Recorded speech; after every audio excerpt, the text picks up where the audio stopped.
Hello friends, ಎಲ್ರದ್ದು tiffin ಆಯಿತಾ? ನಾನು tiffin ಎಲ್ಲ ಮುಗಿಸ್ಕೊಂಡು ನೈಟು ಹೆಸರು ಕಾಳನ್ನ ಮೊಳಕೆ ಕಟ್ಟೋಣ ಅಂದ್ಬಿಟ್ಟು ನೆನೆಸಿಟ್ಟಿದ್ದೆ. ಇವಾಗ ಅದನ್ನು ನೀರನ್ನೆಲ್ಲ ಸೋರ್ಲಿಕ್ಕೆ ಇಟ್ಟು ಮೊಳಕೆ ಕಟ್ಕೊಳ್ತಾ ಇದ್ದೀನಿ. ಮಧ್ಯಾಹ್ನ ಊಟಕ್ಕೆ ಮಟನ್ ಸಾಂಬಾರು ಮಾಡೋಣ ಅಂದ್ಬಿಟ್ಟು ಅದಕ್ಕೆ ಬೇಕಾಗಿರೋ ಇಂಗ್ರೀಡಿಯೆಂಟ್ನೆಲ್ಲ ರೆಡಿ ಮಾಡ್ಕೊಂಡಿದ್ದೀನಿ. ಈರುಳ್ಳಿ, ಬೆಳ್ಳುಳ್ಳಿ, ಟೊಮೆಟೊ, ಶುಂಠಿ, ಕೊತ್ತಂಬರಿ, ಗಸಗಸೆ, ಚಕ್ಕೆ, ಲವಂಗ. ಈರುಳ್ಳಿ, ಬೆಳ್ಳುಳ್ಳಿ, ಶುಂಠಿನ ಸ್ವಲ್ಪ ಗ್ರೈಂಡ್ ಮಾಡ್ಕೋಬೇಕು ಮಟನ್ ಸಾಂಬಾರು ಒಗ್ಗರಣೆಗೆ ಹಾಕಲಿಕ್ಕೆ. ಮತ್ತು ಮಿಕ್ಕಿರೋ ಐಟಮ್ನೆಲ್ಲ ಗ್ರೈಂಡ್ ಮಾಡಿಕೊಂಡು ಮನೇಲಿ ಮಾಡಿರೋ ಮಸಾಲೆ ಪೌಡ್ರು ಲಾಸ್ಟಿಗೆ ಕೊತ್ತಂಬರಿ ಹಾಕಿ ಗ್ರೈಂಡ್ ಮಾಡ್ಕೋಬೇಕು. ಕುಕ್ಕರ್ ಇಟ್ಟು ಆಯಿಲ್ ಹಾಕಿ ಈರುಳ್ಳಿ, ಬೆಳ್ಳುಳ್ಳಿ ಪೇಸ್ಟ್ ಮಾಡ್ಕೊಂಡಿರೋದನ್ನ ಹಾಕ್ಕೊಂಡು ಅದು ಸ್ವಲ್ಪ ಫ್ರೈ ಆದಮೇಲೆ ಮಟನ್ ಅದರೊಳಗಡೆ ಹಾಕ್ಕೊಂಡು ಚೆನ್ನಾಗಿ ಮಿಕ್ಸ್ ಮಾಡ್ಕೊಳ್ತಾ ಇದ್ದೀನಿ. ನೆಕ್ಸ್ಟು ಫ್ರೈ ಮಾಡ್ಕೊಂಡಿದ್ದಾದಮೇಲೆ ರುಬ್ಬಿಟ್ಕೊಂಡಿದ್ದೀವಲ್ವ ಮಟನ್ ಸಾಂಬಾರಿಗೆ ಮಸಾಲೆನ, ಅದನ್ನು ಇದರೊಳಗಡೆ ಹಾಕ್ಕೊಂಡು ನೀರು ಎಷ್ಟು ಬೇಕು ನಮಗೆ ಸಾಂಬಾರು ಕ್ವಾಂಟಿಟಿ ನೋಡಿಕೊಂಡು ನೀರನ್ನ ಹಾಕ್ಕೊಂಡು 2 ವಿಷಲ್ ಬಾರಿಸ್ಕೊಂಡ್ರೆ ಮಟನ್ ಸಾಂಬಾರು ರೆಡಿ ಆಗುತ್ತೆ.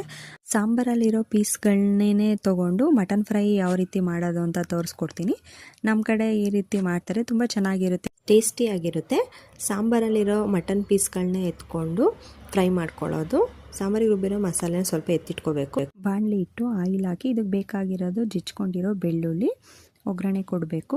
ನೆಕ್ಸ್ಟು ಈ ಮಸಾಲೆನ ಸಾಂಬಾರಿಗೆ ರುಬ್ಕೊಂಡಿದ್ದೀವಲ್ವ ಅದರಲ್ಲೇ ಸ್ವಲ್ಪ ಎತ್ಕೊಂಡು ಫ್ರೈಗೆ ಹಾಕ್ಕೊಂಡು ಚೆನ್ನಾಗಿ ಈ ರೀತಿ ಮಿಕ್ಸ್ ಮಾಡಬೇಕು.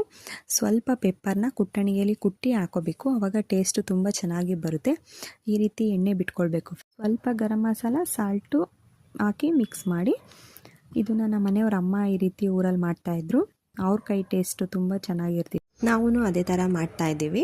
ಫೈನಲಿ ಮಟನ್ ಪೀಸ್ನ ಇದರೊಳಗಡೆ ಹಾಕ್ಕೊಂಡು ಕೊತ್ತಂಬರಿನ ಮೇಲ್ಗಡೆ ಗಾರ್ನಿಷಿಗೆ ಹಾಕ್ಕೊಂಡ್ರೆ ಮಟನ್ ಫ್ರೈ ರೆಡಿ ಆಯಿತು ಫ್ರೆಂಡ್ಸ್. ಬಿಸಿ ಬಿಸಿ ಮುದ್ದೆ ಜೊತೆಗೆ mutton sambar, mutton fry ready ಆಯಿತು. ನೀವೊಂದ್ಸಲ ಈ ರೀತಿ ಟ್ರೈ ಮಾಡಿ ನನಗೆ ಕಮೆಂಟ್ ಮಾಡಿ.